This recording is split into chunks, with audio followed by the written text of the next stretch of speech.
श्रीमन्महागणाधिपतये नमः। श्री सरस्वत्यै नमः। श्री गुरुभ्यो नमः। सर्वदेवेभ्यो नमः। वक्रतुंड महाकाय सूर्यकोटिसमप्रभ निर्विघ्नं कुरु मे देव सर्वकार्येषु सर्वदा। गुरुर्ब्रह्मा गुरुर्विष्णुः गुरुर्देवो महेश्वरः गुरुसाक्षात् परब्रह्म तस्मै श्री गुरवे नमः। मूकं करोति वाचालं पङ्गुं लङ्घयते गिरिं यत्कृपातमहं वन्दे परमानन्दमाधवम्।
राम कृष्ण जय जय राम कृष्ण जय जय राम कृष्ण राम कृष्ण हरे राम कृष्ण हरे राम कृष्ण हरे राम कृष्ण हरे जय जय राम कृष्ण हरे जय जय राम कृष्ण हरे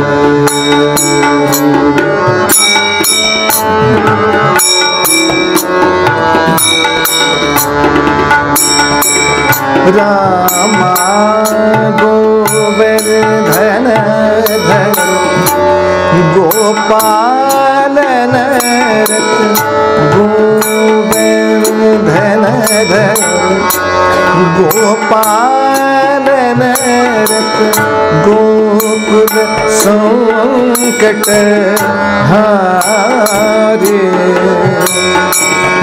गोकुल संकट हारे जय जय राम कृष्ण गोकुल संकट हारे जय जय राम कृष्ण राम कृष्ण हरे राम कृष्ण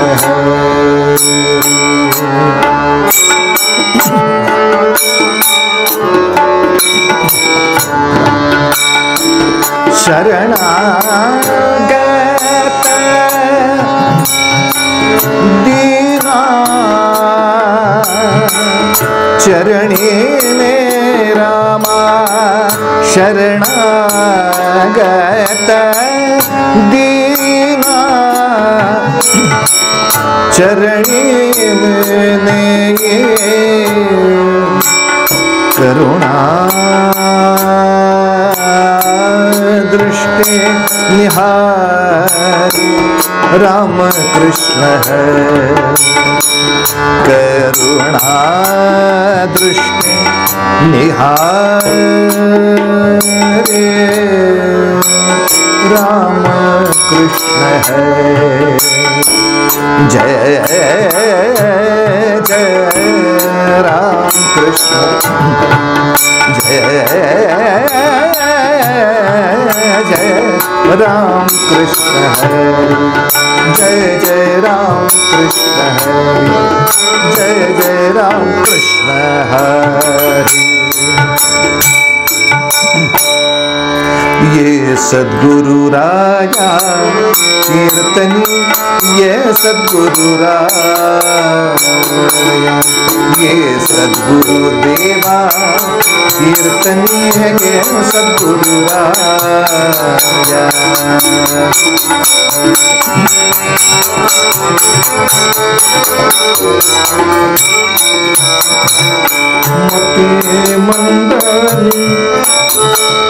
मते मंदनी अरे काही जानेणु मते मंदनी काही जानेणु रे सांख्य अथवा न्याया सांख्य अथवा न्याया कीर्तनी ये सद्गुरु राया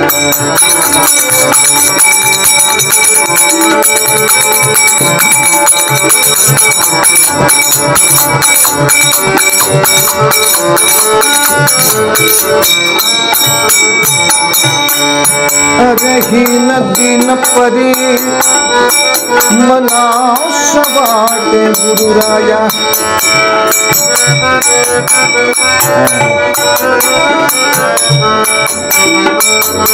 अरही नदी न परी मना सवाटे इच्छा तव गुण गाया इच्छा तव गुण गाया गुरु रे इच्छा तव गुण गाया कीर्तनी ये सद्गुरु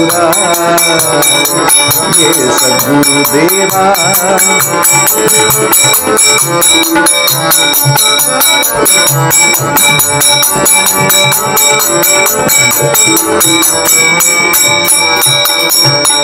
एका विनवी जनार्दनाते एका विनवी जनार्दनाते निरंजनी चाराया कीर्तनी ये सद्गुरु राया ये सद्गुरु देवा कीर्तनी ये सद्गुरु राया ये सद्गुरु राया ये सद्गुरु राया रघुपति राघव राजा राम सीत पवन सीताराम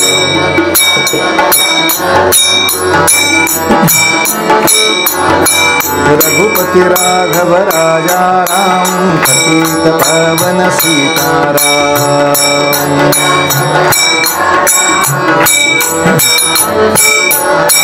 रघुपति राघव राजा राम पतित पावन सीताराम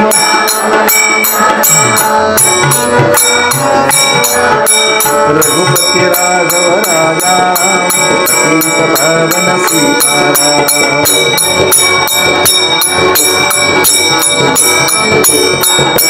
रघुपति राघव राजा राम पतित पावन सीताराम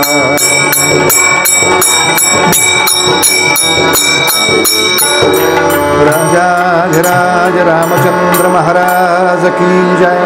कुंडलीक वरदाहार विठ्ठल श्री ज्ञानदेव तुकाराम पंढरीनाथ महाराज की। अवधूत चिंतन श्री गुरुदेव जय जय। रघुवीर समर्थ जयांसा जनी जन्मनामार्थ झाला। जयाने सदा वासनामात केला, जयांच्या मुखी सर्वदा नामकीर्ती. नमस्कार त्या ब्रह्मचैतन्य सद्गुरुनाथ महाराज. माझी देवपूजा देवपूजा, चरण तुझे गुरुराजा. माझी देवपूजा देवपूजा, गुरुचरणाची माती तेची गंगा भागीरथी. गुरुवचनाचे ध्यान तेचे माझे संध्या स्नान. ऐसे वैभव देई शिवदिन केसरी, गुरुचे पायी देवपूजा देवपूजा.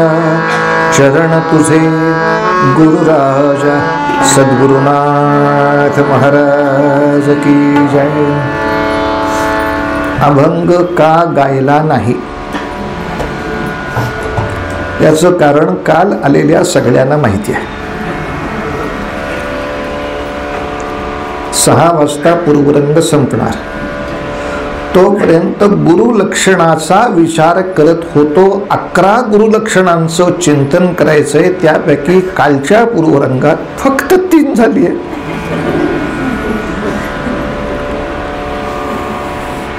सगळे आज बाकी आहेत. कुठं नरड काढताय आपले आता मध्यंतरातच बघू काय गायचं ते. तेव्हा कालच्या चिंतनामध्ये आपण असं पाहिलं, गुरुलक्षणांमध्ये ज्ञान वैराग्य आणि भजन. त्यापैकी विमल ज्ञान सद्गुरूंना असेल तर त्याचा परिणाम स्वरूप सर्वांवरती त्यांची अपार करुणा असते. हा विषय आपण लक्षात घेतला. वैराग्य असेल तर शिष्याचं कल्याण होण्यासाठी मान अपमान या सगळ्या विकारांना ते बाजूला करतील असं ते वैराग्य आहे, तेही पाहिलं. भजन भजन हा विषयच आनंदाचा. तेव्हा भजनाचा आनंद सद्गुरू बोलले तरी मिळतो आणि नाही बोलले तरी मिळतो. सगळ्यांच्या सगळ्याच गोष्टी सुखाच्या होतात असं नाही. यांच्या काही गोष्टी मला पटतात, काही गोष्टी पटत नाहीत. त्या पटत नाहीत बाजूला करूनच संसार चाललेत. तेव्हा संसार चालण्यासाठी सगळ्याच गोष्टी एकमेकांच्या पटाव्या लागतात ही मुळात अपेक्षाच नाही.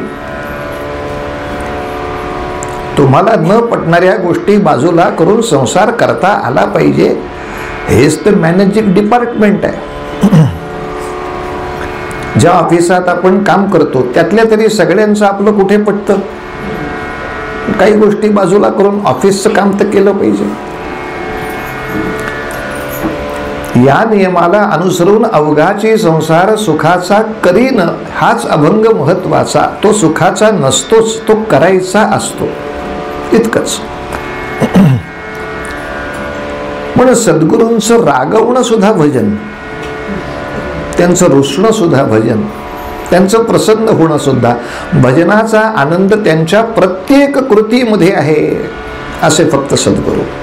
त्यामुळं काल 3च प्रकरणं झाली. आज 4थ्याला हात घालायला सुरुवात करू. प्रश्न असा होता, 4थं लक्षण सांगितलंय स्वधर्म कर्म. आणि स्वधर्म कर्म या शब्दाचा तांत्रिक अर्थ आपलं जे काही प्रापंचिक दायित्व आहे ते पूर्ण करणारा.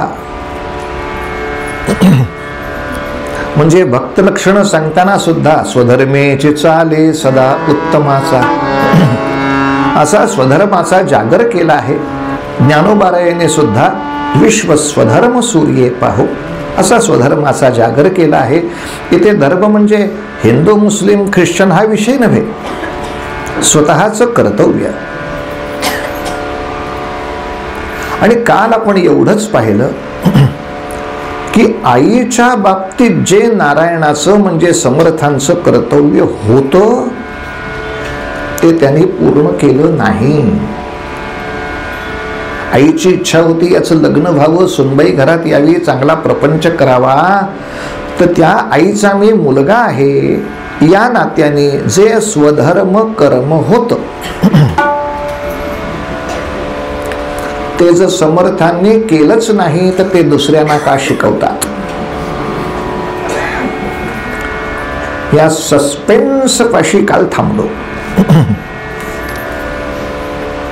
सस्पेन्स ठेवल्यामुळे माणसं किती वाढली बघा. आपोआप परिणाम असतो तो सस्पेन्स पाहिजे. तर या ठिकाणी भगवद्गीतेच्या पहिल्या अध्यायाचं स्मरण करा. भगवद्गीतेच्या पहिल्या अध्यायामध्ये अर्जुनाच्या समोर जो प्रश्न आहे तो धर्म करू का अधर्म करू असा प्रश्न नाही. हा धर्म करू का हा धर्म करू हा प्रश्न आहे. दोन्ही धर्मच आहेत, दोन्ही कर्तव्यच आहेत.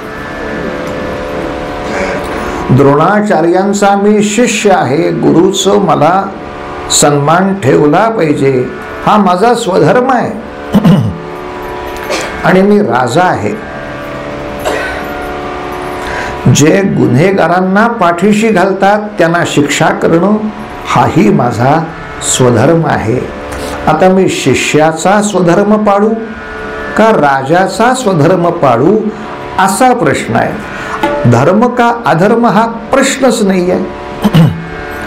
भीष्माचार्य माझे पणजोबा आहेत, त्यांचा मान राखणं एक त्या परिवारातला माणूस म्हणून माझा स्वधर्मच आहे ना. पण ते कौरवांची पाठ राखण करतात म्हणून त्यांना शासन करणं हेही माझं स्वधर्म आहे. आता कोणता स्वधर्म? दोन्हीकडे स्वधर्मच आहे, यातला निवडायचा आहे. आणि इथे गोपाल कृष्णांचं उत्तर आपल्याला पहिल्या अध्यायामध्ये मिळतं. कोणत्या स्वधर्माचा माणसाने विचार करावा? तर ज्या स्वधर्मामुळे व्यापक कल्याण होईल त्याला आधी महत्व द्यावे. भीष्माचार्य माझे पणजोबा हा व्यक्तिगत धर्म, द्रोणाचार्य गुरु हा व्यक्तिगत धर्म, आणि तू या देशातला राजा हा व्यापक धर्म. अजून सोपं करूया. एखादा आपल्या लष्करामधला सैनिक सुट्टीसाठी घरी आला. त्या मुलांनी सांगितलं, बाबा तुम्ही उद्या आहात ना? हो, मी आठवडाभराची सुट्टी काढून आलोय. मस्त. अहो, आम्ही आमचा वाढदिवस साजरा करायचं थांबवलंय तुमच्यासाठी.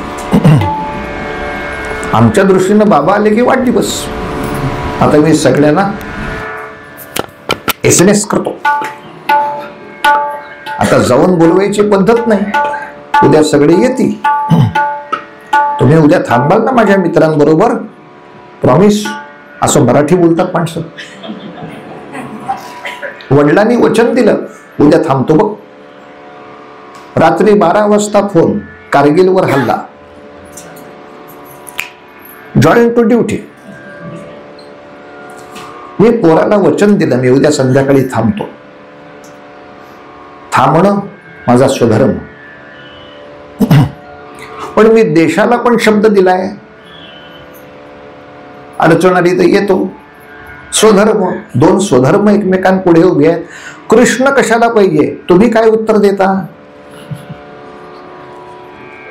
की सैनिकाचा धर्म पाहिला का? तर त्यात व्यापकाचं कल्याण आहे. पोराशी तुझा असलेलं नातं हा व्यक्तिगत विषय आहे. म्हणून तानाजी मालुसऱ्यांचं चरित्र आपण का सांगतो? रायबा माझा मुलगा आहे, माझ्या घरातलं लग्न कार्य हे अगदी महत्वाचं, पण जेव्हा मला कळेल की कोंडाणा घ्यायचा आहे, मग नाही, आधी लगीन कोंडाण्याचं. ज्याने व्यापकाचं कल्याण होणार तो धर्म पाहिला. व्यक्तिगत धर्म पुढच्या क्रमांकावर.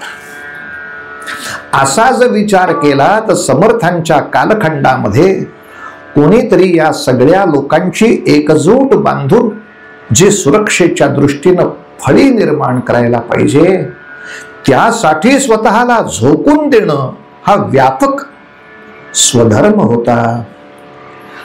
प्रपंच करून घरामध्ये सुनबाई आणणं हा व्यक्तिगत प्रपंच होता. तर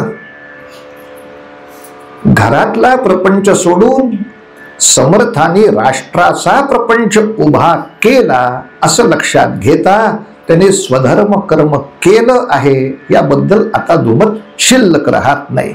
पांडुरंग हरी वासुदेव हरी, पांडुरंग हरी वासुदेव. स्वधर्म कर्म आणि काय लक्षण सांगितलंय? ज्ञान वैराग्य आणि भजन ते झालं. आता स्वधर्म कर्म झालं आणि साधन. गुरु लक्षणामध्ये गुरु कोणतं तरी विशिष्ट साधन सतत करत आहेत असं दिसले पाहिजेत. आता काय आम्ही गुरु झालो, आता नियम पाळायची काय गरज आहे? फेरा वाटेल तसे.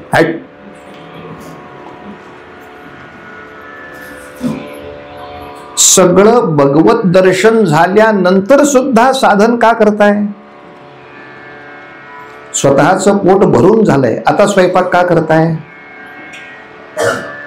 याचं उत्तर महाराजांनी केव्हाच दिलंय, माझ्यासाठी करतच नाही, अन्नदान करायचंय ना. सगळ्यांना त्याची आवश्यकता आहे, तेव्हा माझं जरी पोट भरलं या सगळ्यांसाठी साधन तर केलंच पाहिजे. ते करत नाहीत पाहिजे तेवढं, आळशी घेतले कसे, काय करू त्याला, मी करतो जास्त. आणि असं साधन करताना या साधन मध्ये एक आणखीन गंमत आहे बारीक, ती म्हणजे ते उपासना तर करतातच, पण त्यांचा एखाद दुसरा नियम असा असतो, त्या नियमाचं पालन इतकं जबरदस्त असतं की त्या पालनाच्या बाबतीत जर म्हणायचं तर साध न ते काही प्रकरण साधन आहे. हो, साधारणतः अक्षर इकडचं इकडं झालं की अर्थ बदलतो. साधन शब्द सोपा आणि साध न. पण महाराजांच्या श्लोकातलं अक्षर इकडचं तिकडं झालं म्हणून फारसा त्रास होत नाही बघा. जयाचा जनी जन्म नामार्थ झाला, जयाने सदा वास नामात केला. समजा ना इकडं आला तर त्याने काही वासना मात केला, तेही बरोबरच आहे. वासनेवर मात केलीच आहे ना. त्यामुळे अर्थाचा फारसा काही अर्थ बदलत नाही, अक्षर इकडचं तिकडं. पण हे सद्गुरूंसाठीच. आमच्याकडे इकडचं तिकडं गेलं की बुवा गाढव, हो माझ्याबद्दलच म्हटले होते. काय भेटले का फळे बुवा तुम्हाला? कसे भेटणार? आम्ही त्यांना भेटायला गेलो, गाढव शांत झोपले होते. म्हणजे बुवाना गाढव म्हटला? कुठं म्हटलो? नाही म्हटलो. मग नाही भेटले का बुवा? नाही ना, गाढव शांत झोपले होते. अरे परत गाढव म्हणताय? गाढव व शांत असं त्या बिचाऱ्याला म्हणायचंय. त्या एका दणक्यात बुवाला गाढव करून तो मोकळा. पण हा नियम पालनाचा विषय जर बघितला तर साध न. दृष्टांत म्हणून जर ऐकायचा झाला तर रामकृष्ण परमहंस उपासना त्यांची केवढी मोठी आपण समजू शकता. विवेकानंदांनी त्यांना गुरु मानावं. पण त्या साधनेमध्ये त्यांचा नियम असा होता की धानाला स्पर्श करणार नाही. ज्या क्षणी स्पर्श होईल त्या क्षणी मृत्यू, इतका नियम. स्पर्श करणार नाही. आणि विवेकानंद मोठे छानदिष्ट, ते म्हणले गंमतच करतो गुरूंची. मोठं चांदीचं नाणं आणलं पठ्याने आणि सद्गुरू ज्या चटईवर बसून काही उपदेश सांगतात त्या चटईच्या पाशी उशी, त्याच्यावर डोकं टेकायची, त्या उशीच्या खाली ते नाणं ठेवलं, प्रत्यक्ष नाही तरी घोंगडीच्या पलीकडे धन आहे, स्पर्श होईल का नाही, गुरुचाच घात करायला बसले. आणि जेव्हा काली मातेची छान पूजा आरती झाली, आले आपल्या चटईपाशी. विवेकानंद वाटच बघतायत, बसा चटईवर, बसा चटईवर, मज्जा येणार आहे. मला खूप सांगतात असे नियम पाळले पाहिजे, तसे नियम पाळले पाहिजे. बघू गुरुचं काय आहे. त्या चटईवर बसण्यासाठी म्हणून असा पाय उचलला, तो चटईला स्पर्श न करता परत मागे आला आणि तिथून हसत विचारलं, नरेन, त्यांचं नाव नरेंद्र न पहिलं, नरेन, त्या चटई खाली काहीतरी गडबड आहे खरे. काय तोंड झालं असेल. ते साधन इतकं केलंय की त्याची स्पंदन अंगाला कळतात. इथं ते आहे, इकडे जायचं नाही. लोह चुंबकासारखा पाय मागा लागतो. इथे काही गडबड आहे का रे. तेव्हा कान धरून माफी मागितली. म्हणजे गुरुजी तुमचीच परीक्षा करण्यासाठी हे बघा इथं नाणं ठेवलं होतं, तुम्हाला कसं दिसलं. अरे मला दिसलं नाही, माझ्या पायाला दिसलं. माझा पायही त्याला स्पर्श करू शकत नाही, पकडू शकत नाही. पण आता साधारणतः अशी जर एखादी गोष्ट झाली तर शक्यता पुढे अशी आहे, चल पहिला बाहेर हो, माझी परीक्षा बघतोस. मूर्ख मनुष्य. उलट रामकृष्णाने त्याला जवळ घ्यावं. आता कळलं ना नियमपालनाचं सामर्थ्य काय. आणि बाळा काळजी करू नको, सद्गुरू पारखून घ्यावेत, काही हरकत नाही. तेव्हा अशा आपल्या विद्यार्थ्याच्या खोडकरपणाकडे सुद्धा आपल्या साधनेच्या नंतर इतकं क्षमाशील पद्धतीनं पाहणं हे सुद्धा साधं न आहे.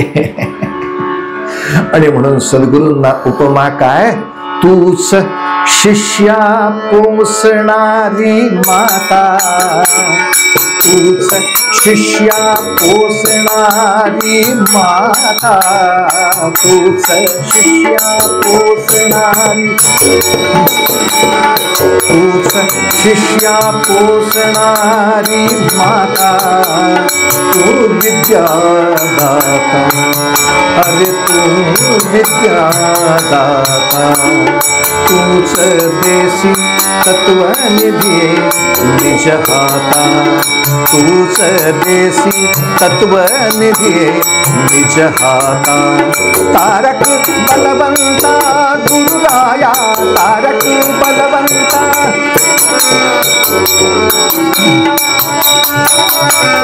तारक बलवंता रे, कोण तुझ समसार मज गुरुराया रे, कोण तुझ समसार मज गुरुराया रे. कैवारे सदया, कैवारे सदया.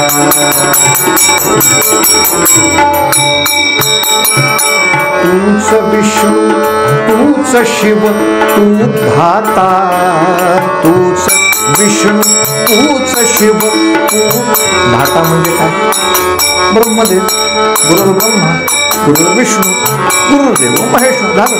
तूच विष्णू, तूच शिव, तू धाता, तू विश्वंभरता, तू विश्वंभरता. तुझी व्यापक व्याप्याते प्रसविता, तुझी व्यापक व्याप्याते प्रसविता. तू माये परता गुरुराया, तू माये परता,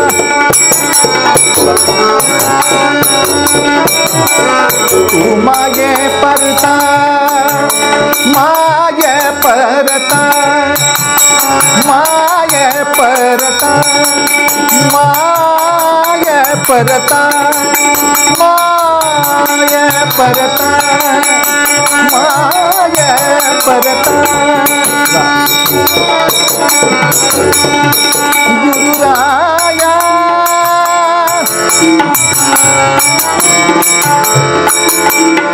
गुरुराया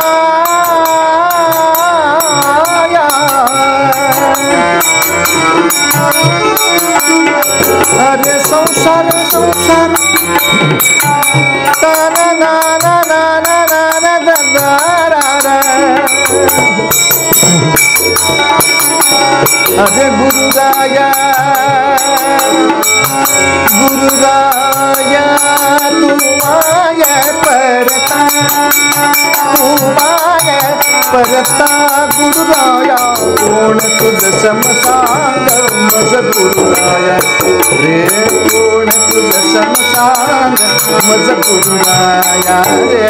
कैवारी सदया हा कैवारी सदया, कैवारी हा कैवारी हा कैवारी सदया. सद्गुरुनाथ महाराज की. त्याच्या पुढचे लक्षण आहे कथा निरूपण. आपण सर्व संतांचे चरित्र पहा. सर्व संतांना कथा निरूपण अत्यंत प्रिय आहे. आपल्या शिष्यांना एखादी गोष्ट समजावून सांगण्यासाठी विविध कथा सांगाव्यात. आणि फक्त गोष्टी सांगणं नव्हे, तात्पर्य त्याच्यावरचं निरूपण करावं. तात्पर्य जर कळलं नाही तर मग त्या गोष्टीचं काय होणार? गोष्टच. का रे बाळा, रामायणातून तुला काय आवडलं? काय आवडलं म्हणजे सीता पळवायची आयडिया मस्त आहे. काय सार काढलंय रामायणाचं मेल्याने.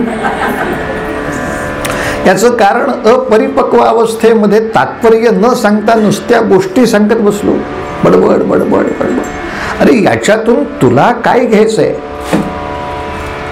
याला इंग्रजीमध्ये फार छान वाक्य आहे. तुमचा सगळा जो काही वक्तृत्वाचा डोलारा असेल त्याच्यातून मेसेज टू होम, यातलं नक्की काय औषध मी घेऊन जाऊ ते मला सांगा. रामकृष्ण परमहंस सुद्धा त्यांच्या जीवनातल्याही अनेक कथा सांगायची. रामकृष्णांनी कथा अशी सांगितली, काय सांगू नरेन.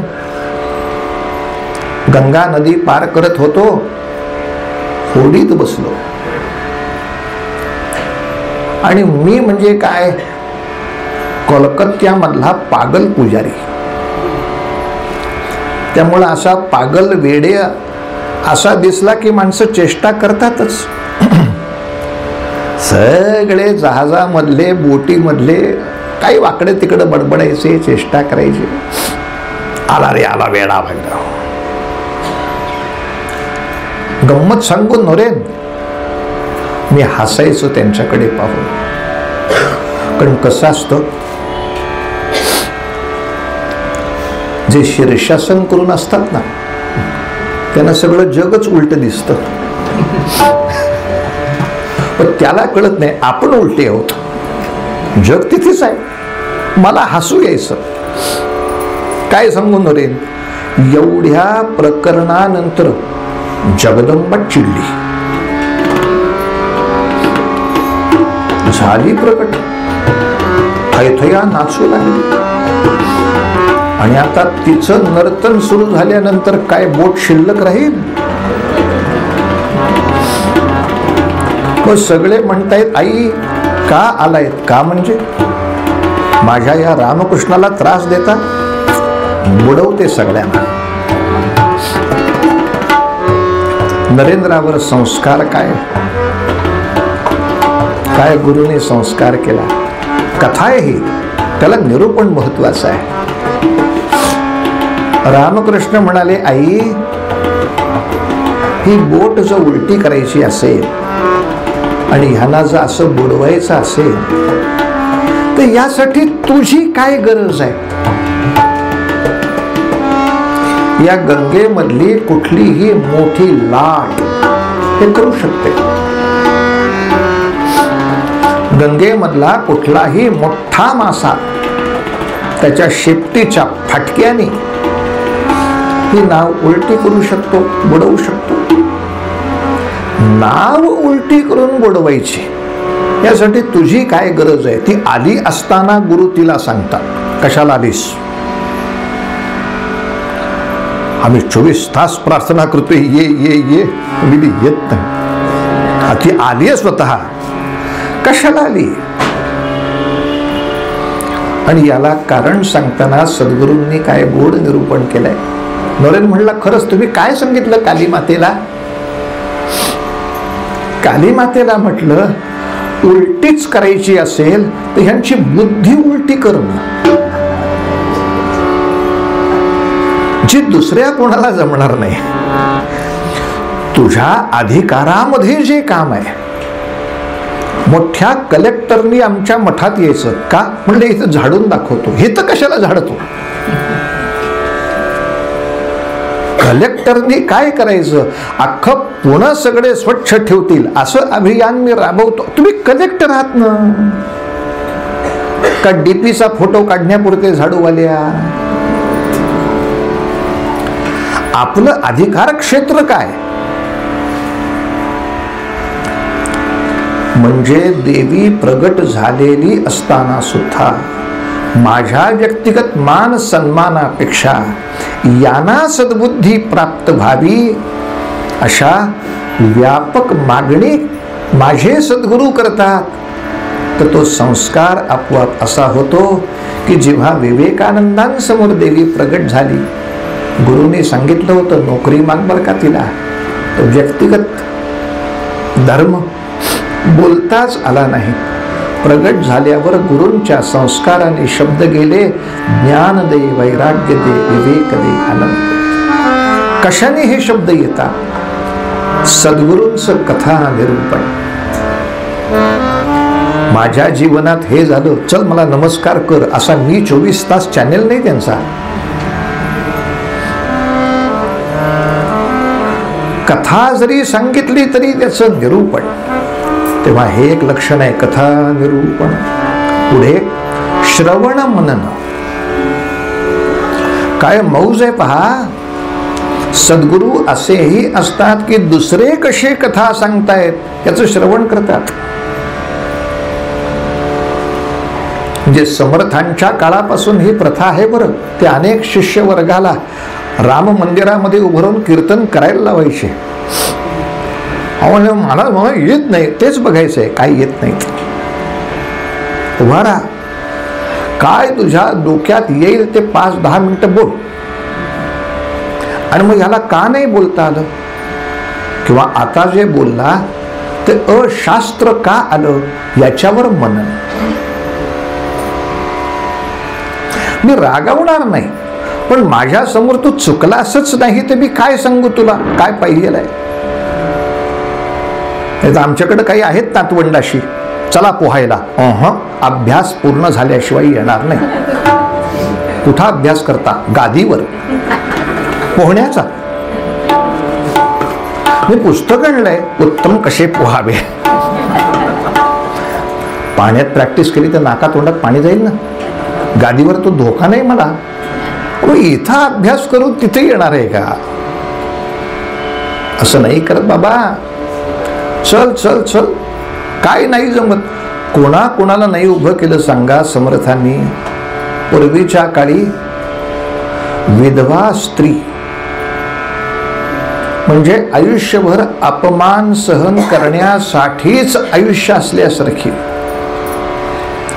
घरातल्या सगळ्या काबाड कष्टासाठी तिला, पण कोणत्याही मंगल कार्यात तिनं बाहेरही यायचं नाही, शुभ कार्यात तोंड दाखवायचं नाही, अशुभमुखी. असा समाजाचा सातत्याने अपमान सहन करणारी अशा वेणाबाई असतील, अक्का असतील, यांना कथा निरूपण शिकवून, त्यांना राम मंदिरामध्ये उभं करून त्याने कथा करावी आणि कीर्तनकाराच्या गादीला नमस्कार करण्याच्या सगळ्या गावाने पुढे डोकं टेकून नमस्कार करावा. काय सामाजिक क्रांती आहे मला सांगा. ज्या विधवेचं तोंड मंगल कार्यात बघायचं नव्हतं, ती मंगल उत्सवात कीर्तन करते आहे.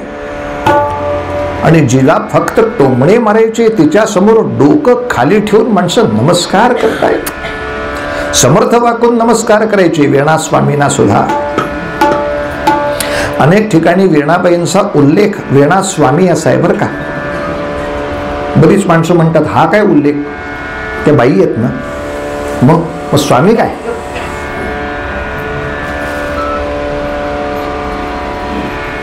त्यांना म्हणलं द्रौपदी मुर्मू कोण आहेत, म्हणजे बाईच आहेत, पण कोण आहेत, राष्ट्र पतीच आहेत ना, पत्नी नाही ना.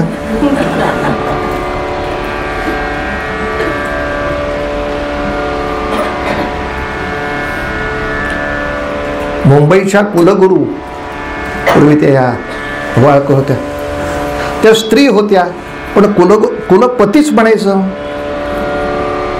त्यांना थोडं विद्यापीठ पत्नी म्हणता.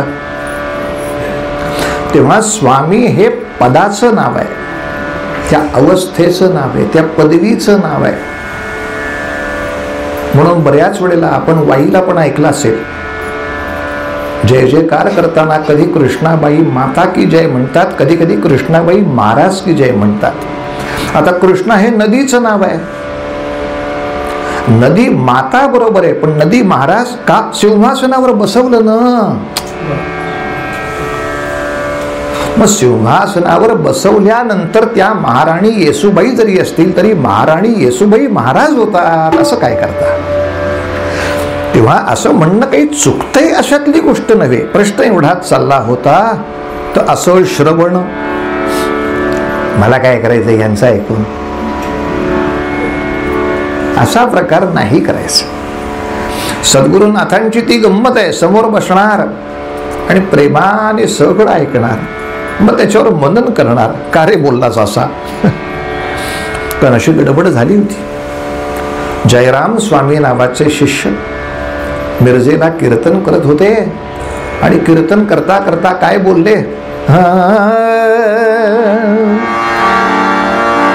संत चालती त्या मार्गाने आपण की चालावे.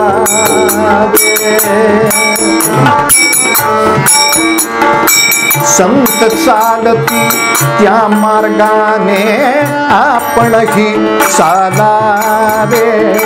ऐसे मार्गी जाता जाता, ऐसे मार्गी जाता जाता रघुपतीसी पावावे. धा धा धा धा. संत चालती त्या मार्गाने आपणही चालावे. संत चालतात त्या मार्गाने आपण चालावं. आणि असं चालता चालता रघुपतीसी पावावे. हे ऐकल्यावर मिरजेच्या किल्लेदारांनी बोलवूनच घेतला, आधी सत्कार केला आणि मग म्हणाले, आमच्या दृष्टीनं तुम्ही संत, तुम्ही चाला, हो तुमच्या मागे आम्ही चालतो, दाखवा राम, नाही तर मग खोटं बोलता म्हणून तुरुंगात टाकतो.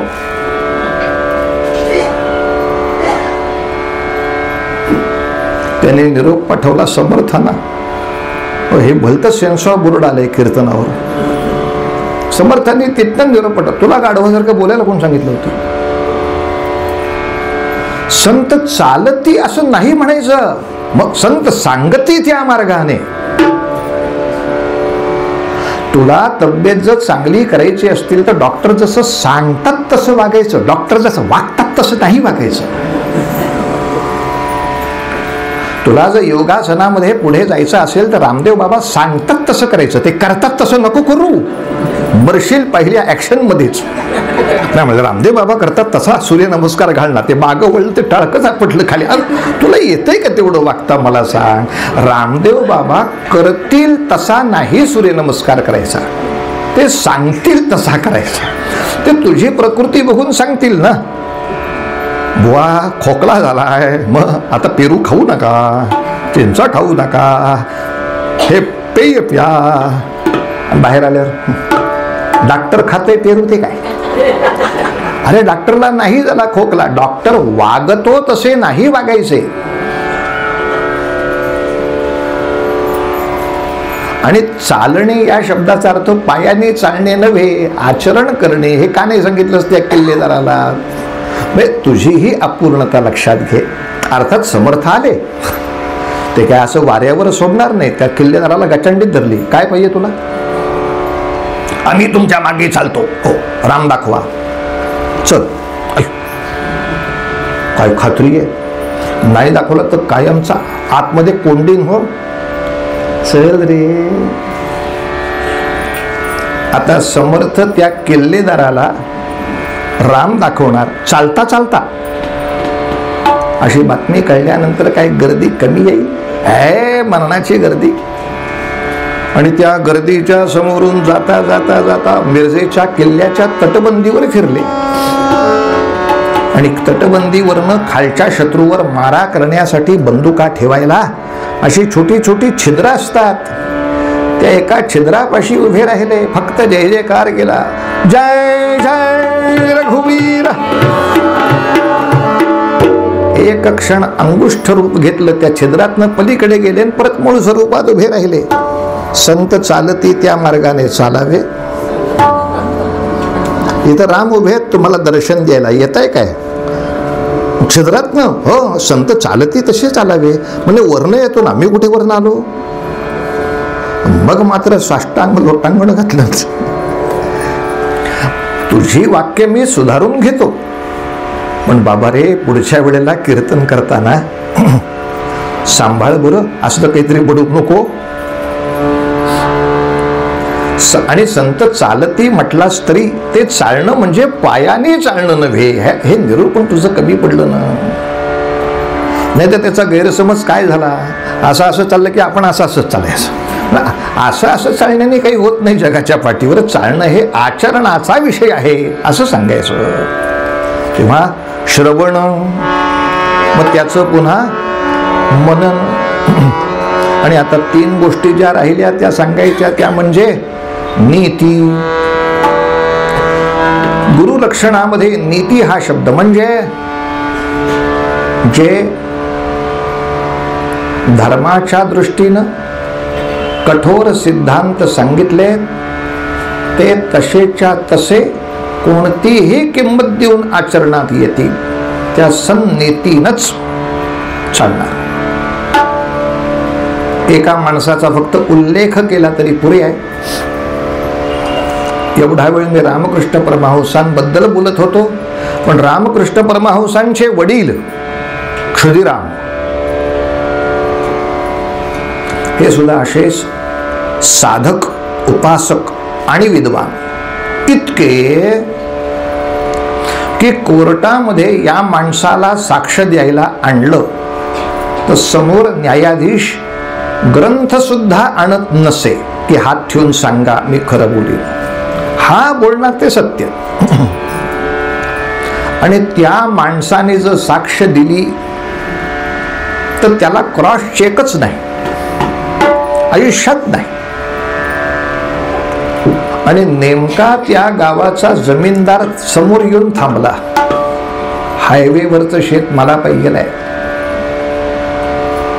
ते माझंच आहे अशी साक्ष द्या.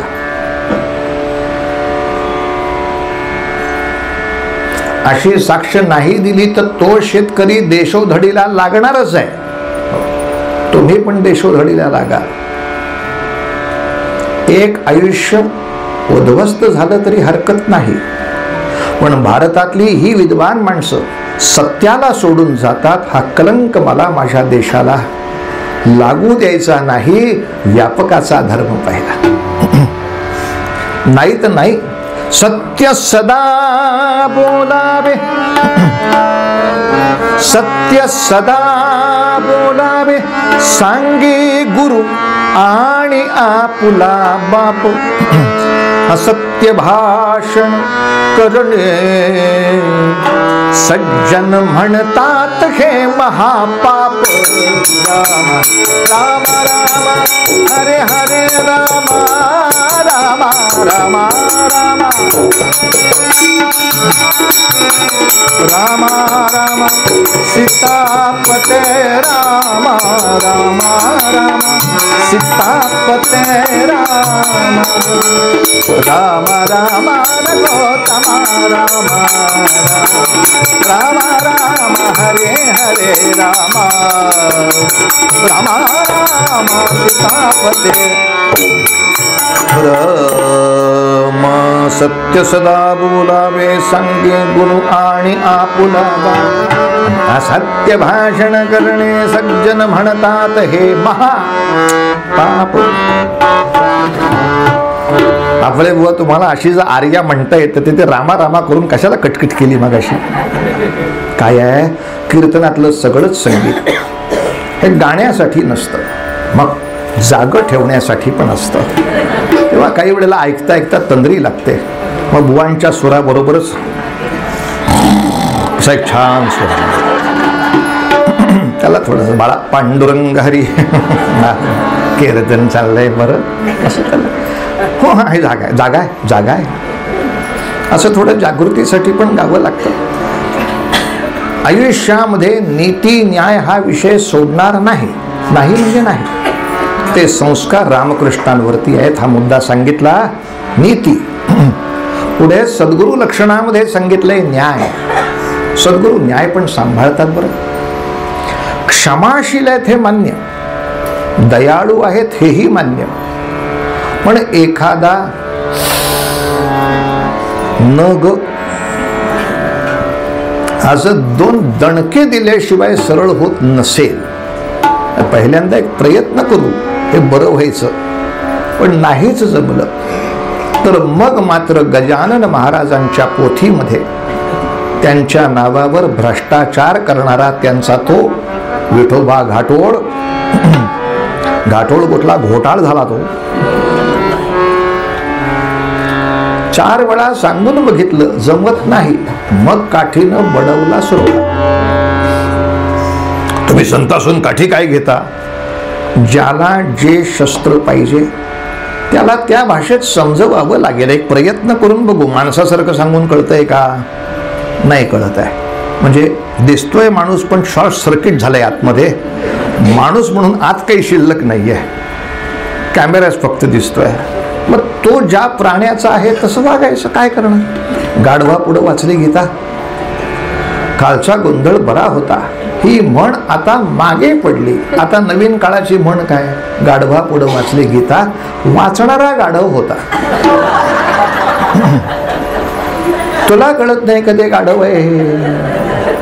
हो, धर्मक्षेत्रे कुरुक्षेत्रे समवेता म्हणजे काय तुला सांगू का? ते गाढव आहे ना, त्याला का समवेता सांगताय? त्याला वेताच्या छडीनं जे काही सांगता येईल त्या प्राण्याची नाही क्षमता. अशा वेळेला मारतात ते सुद्धा काही राग म्हणून नव्हे, तो विद्यार्थी सुधारावा. पण यासाठी न्यायोचित दंड द्यायला सुद्धा गुरुपदावरती ते कमी करत नाहीत. हाही मुद्दा लक्षात घेतला. आणि शेवटचं लक्षण करेक्ट 6ला 11च्या 11 लक्षणं संपवलेली आहेत आपले बुवाने. म्हणजे भात कोणी बोलायचं नाही. आता एकेकाचा विस्तार एक दिवस करता येईल, आपल्याला कल्पना आहे. शेवटचं मर्यादा, नीती न्याय मर्यादा. मर्यादा म्हणजे कोणावर किती आणि कशी केव्हा कृपा करावी याचा विवेक, ही मर्यादा. कोणावर केव्हा किती दया करावी याचा विवेक कित्येक वेळा देवांनाही जमलेला नाही. त्याच्यातून भस्मासूर झाले. तो भस्मासूर सेवक होता. त्याला काय काम सांगितलं होतं? चिता भस्म रोज आणून देत जा. त्या पठ्ठ्याने त्याचा फायदा असा घेतला, कोणी मेलच नाही आज. चिता भस्म कुठनं आणू? एक असं करूया का, अगदी अडचणीची वेळ आली तर तेव्हा वापरण्यासाठी तुम्ही मला एक आशीर्वाद द्या, मी ज्याच्या डोक्यावर हात ठेवीन तू भस्म, म्हणजे ते चिताभस्म. आणि बरं, हे केवढं मोठं बुमरँग आहे, त्यांना लक्षात नाही आलं, दिलावर. मग सगळ्यांची एकत्र बैठक बसली, Ganpati, Vishnu, what to do. हा असा विचित्र प्राणी तयार झाला, ज्याच्या डोक्यावर हात ठेवला खालचा खलास. गणपतीनं सांगितलं, विष्णू तुम्हाला नाचता येते ना, एक नृत्याचा कार्यक्रम घ्या. मग ते परत मोहिनीचं रूप घेतलं. भस्मासुराने सांगावं, मोहिनी माझ्याशी लग्न करशील का?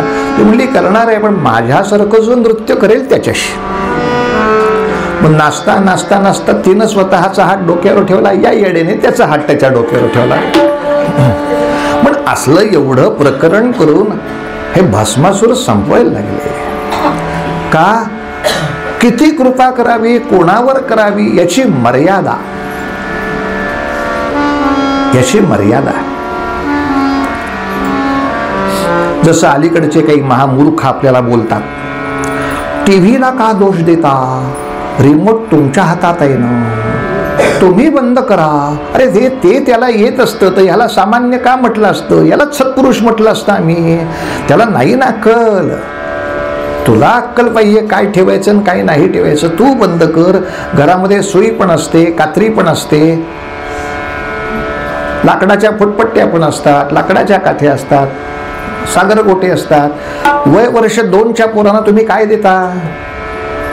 आम्ही काय कात्री दिले, तुला वापरायचं का नाही ते तू वापर, कात्री तुझ्यात घालून घे एकदा हरामखोरात. मूर्ख माणूस. कात्री हे किती भयानक गोष्ट आहे हे कळत असताना, त्या लहान पोराला अक्कल नसताना तुम्ही त्याला देता आणि वर अक्कल शिकवता. तुम्हाला पाहिजे तुम्ही वापरू नको असं वाटतं. असं तोंडात ती कात्री घालावी त्याच्या आणि ती जीभ हिसडून काढावी. अर्थात ती कात्री त्याच्या तोंडात घालायची गरजच नाही, कारण जीभ आधीच कापली गेलेली आहे सापासारखी. मूर्ख माणसं. मर्यादा आपण शिकवायची आहे. जगामध्ये सगळंच त्याला उपलब्ध होणारच आहे, त्याची मर्यादा तुम्ही शिकवायची आहे. मग तुम्ही पालक का झाला, तुम्ही शिक्षक का झाला? मी शिकवायचं, या मर्यादे पलीकडे नाही. हो, प्रत्येक गोष्टीला लक्ष्मण रेषा आहे. लक्ष्मण रेषा ओलांडली की सगळ्याच ठिकाणी रावण उभा आहे. मग जेवणाची लक्ष्मण रेषा ओलांडली तरी रावण आहेत, कपड्याची लक्ष्मण रेषा ओलांडली तरी रावण आहेत, वेळेची लक्ष्मण रेषा ओलांडली तरी स्वारगेट आहे. रावण सगळीकडे थांबलेच आहे. तर तुम्ही रेषेतनं बाहेर केव्हा येता एवढंच पाहिजे. आपल्या मर्यादा आपल्यालाच समजायला हव्या. तेव्हा एखाद्या वेळेला शंकरांकडून सुद्धा भस्मासुर होतो, एखाद्या वेळेला ब्रह्मदेवांकडून सुद्धा जृंभासुरासारखा राक्षस होतो. पण सद्गुरूंच्या शिष्यामधला असा कोणी भस्मासुर दाखवा तरी. त्याला ते सामर्थ्य देतात, त्याच्यावर कृपा करून त्याच्या क्षमता प्रचंड वाढवतात. पण कोणाच्या? जो असा कधीही अमर्यादा त्याच्या जीवनामध्ये करणार नाही, त्याला सर्व क्षमता प्रदान करतात. ब्रह्मदेवाने जृंभासुर द्यावा, मग गणपतीनं तो नष्ट करावा, सगळ्या कथा माहिती आहेत. पण सद्गुरूंनी काय द्यावं तेच तर उत्तरंगात ऐकायचं आहे. त्यामुळे सद्गुरूंनी काय शिष्य आपल्याला दिले हा विषय उत्तरंगामध्ये ऐकण्यासाठी गुरुलक्षण 11 मुद्दे आपण यथाशक्ती आपल्यापर्यंत मांडले. याच्यातही काही अपूर्णता असू शकते. आपण आशीर्वाद द्या. आपण जरा आणखीन अभ्यास करून चांगलं बोलत जा बरं पुढच्या वेळेला आल्यानंतर, असंही सांगितलं तरी हरकत नाही. शेवटी लहानच, तो सगळ्यांपेक्षा मी तसाच लहान आहे. तेव्हा अभ्यास करूया. सद्गुरूंनी अशीच या सुंदर सुंदर समासांना व्यक्त करण्याची अल्पमती कळविना आपल्याला प्रदान करावी अशी गुरु महाराजांच्या चरणी प्रार्थना करत पूर्वरंगाला विश्राम. देव पूजा, देव पूजा माझी, देव पूजा, देव पूजा माझी, देव पूजा, देव पूजा. चरण तुझे गुरु राजा, चरण तुझे गुरु राजा, गुरु राजा, देव पूजा, देव पूजा, माझे देव पूजा, देव माझे देव पूजा, देव देव पूजा. सद्गुरुनाथ महाराज की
Thank you.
नारद मंदिराच्या माध्यमातून वासंतिक कीर्तन वर्गामध्ये शिकवायला आम्ही सुरुवात केली.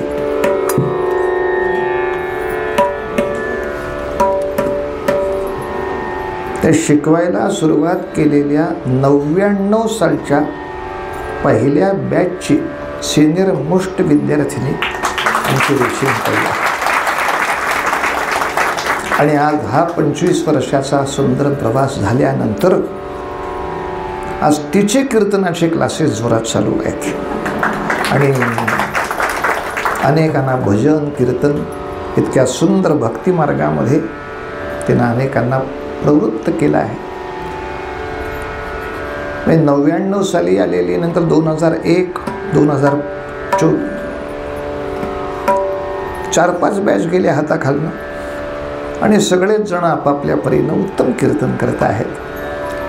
म्हणजे आता कित्येक वेळेला आम्हाला शिकण्यासाठी सुद्धा त्यांचं श्रवण करायला लागतं की अरे खरंच की हे तर मी वाचलं नव्हतं. कारण सगळी पुस्तकं काय एका माणसाला वाचून होत नाहीत, त्यांना त्या प्रांतात ती उपलब्ध होतात.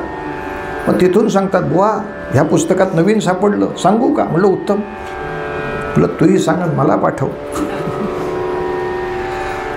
एकूण सगळी एकत्र ज्ञान साधना फार गोड आहे आणि सद्गुरूंची कृपा सगळ्यांवर खूप छान आहे. आपल्या सर्वांचे त्यामागे आशीर्वाद आहेत. तेव्हा ह्या रेशीम आधी मरकळे मग खेडकर आणि हे मिलिंद तायवाडे एसएनडीटीमध्ये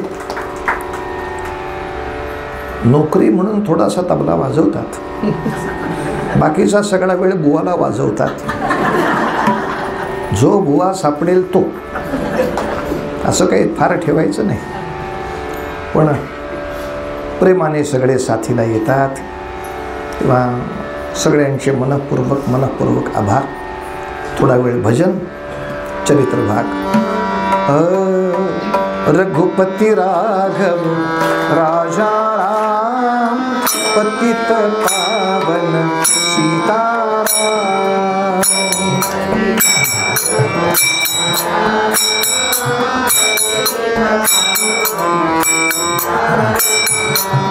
रघुपति राघव राजा राम पतित पावन सीताराम.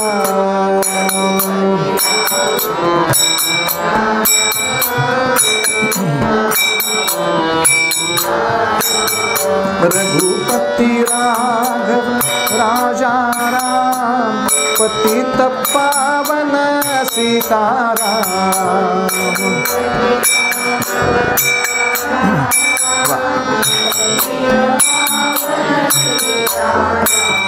रघुपति राघव राजा राम पतित पावन सीताराम.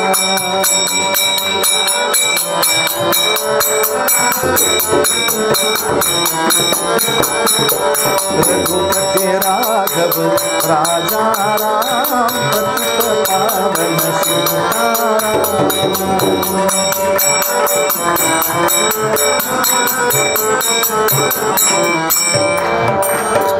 राजाधिराज रामचंद्र महाराज की जय. माझ्यानंतर सर्वांनी म्हणा, हरे राम राम राम हरे हरे, हरे कृष्ण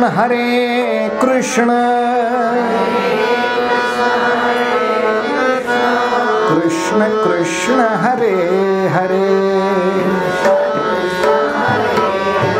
गोपाल कृष्ण भगवान की. कालचा धागा असा, नाशिक जिल्ह्यामध्ये भगूर गावाच्या शेजारी बाभुळ गाव या ठिकाणी राहणारे कृष्णाजी पंत कुलकर्णी, ज्यांच्या पहिल्या पत्नीचं निधन फारच लवकर झालं, तीर्थयात्रेला बाहेर पडले, कोल्हापुरात आले आणि अशा वेळेला जगदंबेच्या अनुग्रहाप्रमाणे कोल्हापुरातल्या पाराजी पंत कुलकर्णी यांच्या भगिनी बरोबर त्यांचा दुसरा विवाह झाला. पण त्या बहिणीला जेव्हा 2 मुलं झाली, एक अंबाजी, एक दत्तात्रेय, या 2 मुलांसह त्या भगिनीला पुन्हा तिच्या भावाकडे सुपूर्त केलं. अर्थात तसं पूर्वी लग्नात ठरलं होतं. आणि कृष्णाजी पंत जे कायम तीर्थयात्रेला निघून गेले ते परत सापडले नाहीत. समर्थ रामदास स्वामींचं जेव्हा कीर्तन कोल्हापुरामध्ये झालं, ते पाराजी पंतांच्याकडे पाद्यपूजेसाठी म्हणून आले. पाराजी पंतांनी त्यांना खूप मोठा आहेर केला आणि तेव्हा समर्थ म्हणाले, आम्हाला सोन्या नाण्यामध्ये काही रस नाही. जर भिक्षेत द्यायचा असेल तर हा अंबाजी नावाचा पोरगा आहे, तो आम्हाला भिक्षेत द्या. आपण काही वेळेला भाग्य तोलत नाही, वजाबाकी बघतो, बेरीज नाही बघत. आता त्या बिचाऱ्याला वडिलांचं सौख्य लाभलं नाही, वडील यात्रेला निघून गेले, मामाकडे आश्रितासारखं राहावं लागलं. हे सगळं वजाबाकी ठीक आहे, पण समर्थ रामदासांनी म्हणावं की हा मला द्या, केवढा मान आहे. आपण दारात गेलो तरी म्हणतात, अर्ज पेंडिंग आहे, विचार करू तुमचा. सद्गुरूंनी म्हणावं तू ये, तू माझा हो, हे त्याने म्हणावं, हा केवढा भाग्याचा विषय. त्या अंबाजीला अत्यंत आनंद झाला.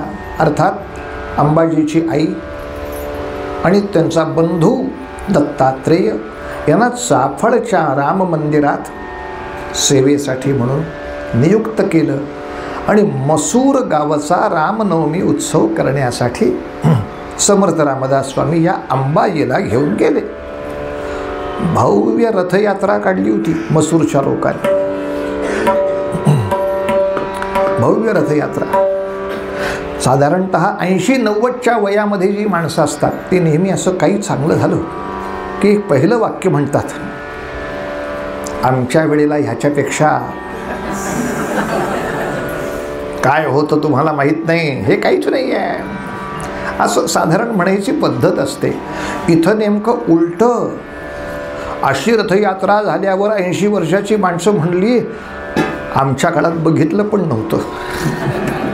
अहो, सगळा सुलतानीचा काळ, कुठलं राम मंदिर, कुठली रामनवमी, कुठली रथयात्रा. तेव्हा अहो, आमच्या 80 वर्षाच्या आयुष्यात बघितलं पण नाही हो, अशी रामाची यात्रा निघते. आणि यात्रा जशी निघाली, अरे रामा रामा रामा रामा रघुनंदना, रामा रघुनंदना, रामा रामा रामा रामा प्रियभूषण, रामा रामा रामा रामा जानकी पते, रामा जानकी पते, रामा रामा रामा रामा विमलमते, हो रामा रामा रामा रामा दीनवत्सला, दीनवत्सला, रामदास म्हणे तुझी अगम्य लीला, रामा रामा रामा रामा रघुनंदना, रामा रघुनंदना, रामा रामा रामा रामा रामा. अचानक यात्रा अडली. समर्थ म्हणतात काय झालं? अहो काय झालं काय? आपल्या रथाचा ध्वज एका झाडाच्या फांदीला अडलाय. आता फांदीचा सन्मान करावा तर ध्वज खाली घ्या, आणि ध्वजाचा मान राखायचं तर फांदी तोडा. तोडूया असं कसं तोडणार? का? अहो त्या फांदीच्या खाली विहीर आहे, असे ना का? ती भूताची विहीर म्हणून प्रसिद्ध आहे. म्हणजे फांदी खाली विहीर मोठी,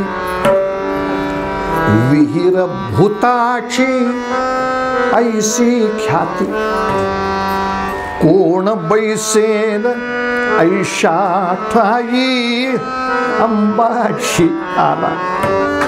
अंबाजी म्हणाला मी तोडतो. समर्थ हे फांदी तोडतो. हे शाणे, खाली विहीर आहे.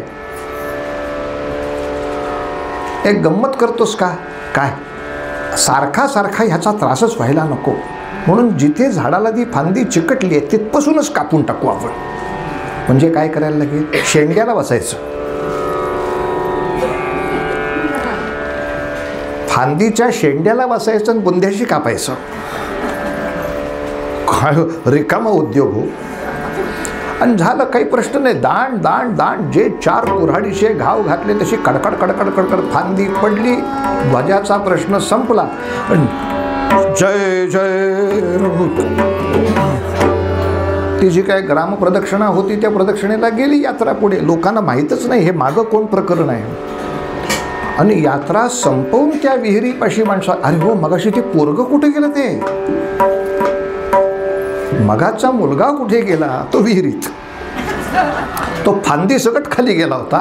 इकडं बसून तोडली फांदी पठ्ठ्यानी. फांदी सकट विहिरीत गेला. अर्थात बाकीची माणसं चाव चाव चाव चाव करणार, पण समर्थांना तेवढं कळत नाही का? अहो तो लाकडाची फांदी घेऊन गेलाय. तो फांदी जोवर सोडत नाही तोवर तो बुडत नाही. लाकूड आहे त्याच्या हातात. हे भोपळ्यांना कळावं कसं आमच्या? काय त्या पोराच्या जीवावर उठले समर्थ. समर्थ विहिरीपाशी आले, डोकावून बघितलं आणि म्हणाले अंबाजी कसा आहेस? आणि आतून तो म्हणाला सर्व काही कल्याण आहे. तेव्हापासून ते नाव बदललं महाराज. आजपासून कल्याण नाव वारे, आजपासून कल्याण नाव वारे. नव्या नावाने हाक मारू सारे, नव्या नावाने हाक मारू सारे. हो तसे शिष्यात रे महान, हो तसे तो हो तसे, हो तसे शिष्यात तो महान. रामदासी कल्याण गुणनिधान, रामदासी कल्याण गुणनिधान, गुणनिधान गुणनिधान. जय जय रघुवीर. कल्याण म्हणजे आता खरं समर्थांची सावलीच झाला.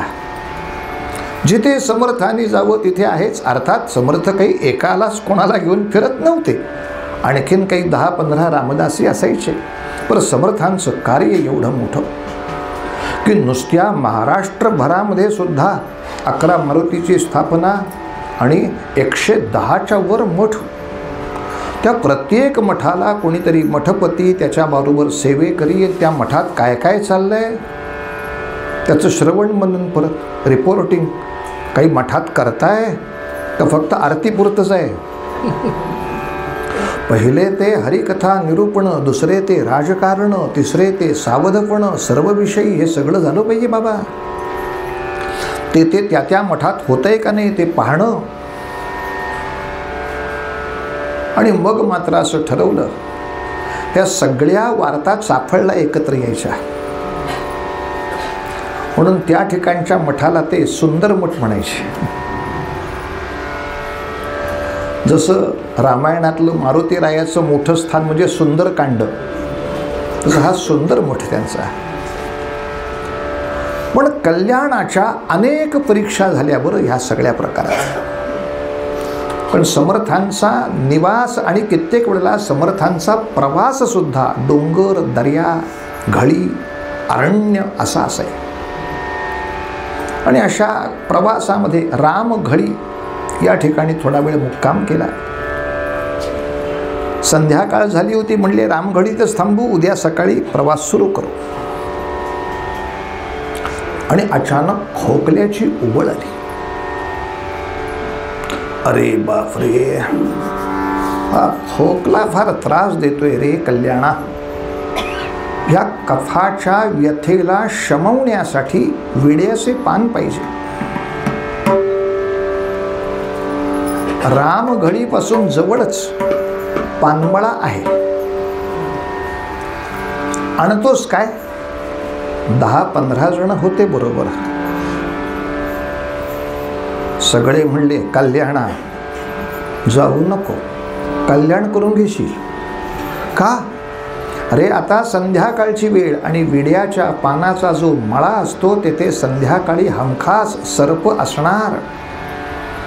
पर ते इतके विड्याच्या पानासारखे दिसतात. तो पान तोडायला गेलास, एखादा हरणटोळ जो चावला, केवढ्याला पडेल ते प्रकरण. उगाच कशाला जातोस? सद्गुरू आहेत ना. ते असताना घाबरायचं हा अपमान कोणाचा?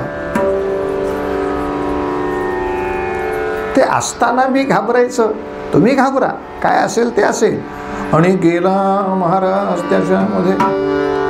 लक्षात ठेवा, कल्याण स्वामींच्या सुद्धा स्वतःच्या काही रचना आहेत.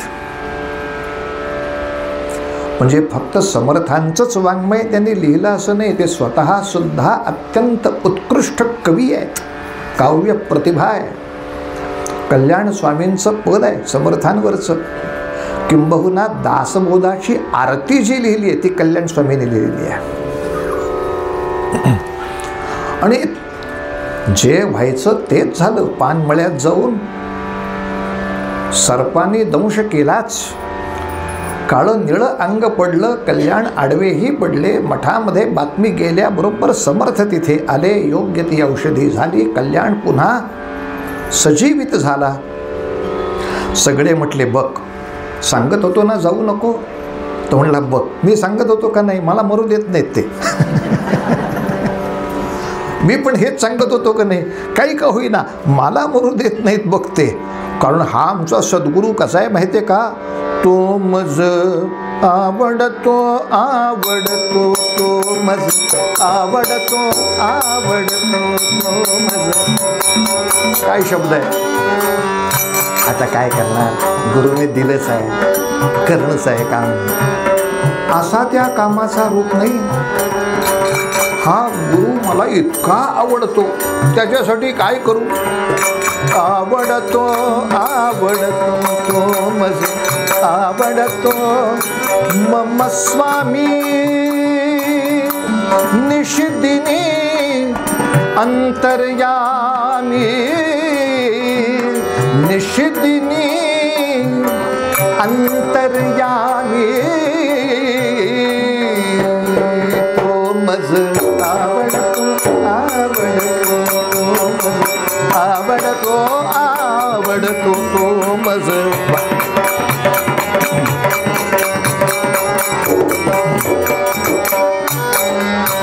छत्र दासा दासांचे, छत्र बहुता दासांचे, धामच कल्याणाचे,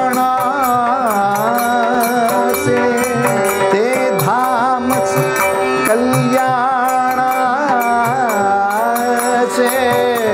तो मज आवडतो आवडतो तो मज आवडतो तो मज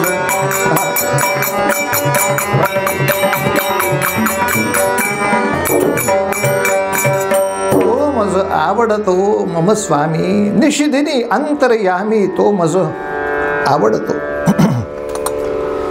म्हणून या कल्याणावरती एक फार मोठी जबाबदारी आली, ती अशी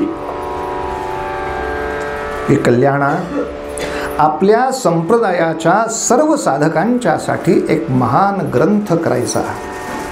दासबोध हे लिखाण व्हायला एखाद्या वेळेला 1 वर्ष 2 वर्ष 3 वर्ष 4 वर्ष माहीत नाही किती वर्ष, काही वर्ष लागतीलच. आणि हा लिहायचा आहे शिवथर घडीत. तेव्हा तेथे तू येणे आहे आणि मी जसजसा सांगेन हा गुरु शिष्याचा संवाद, असा हा दासबोध लिहायचा. बरं, आपण आजची छापील दासबोधाची पानं पहा.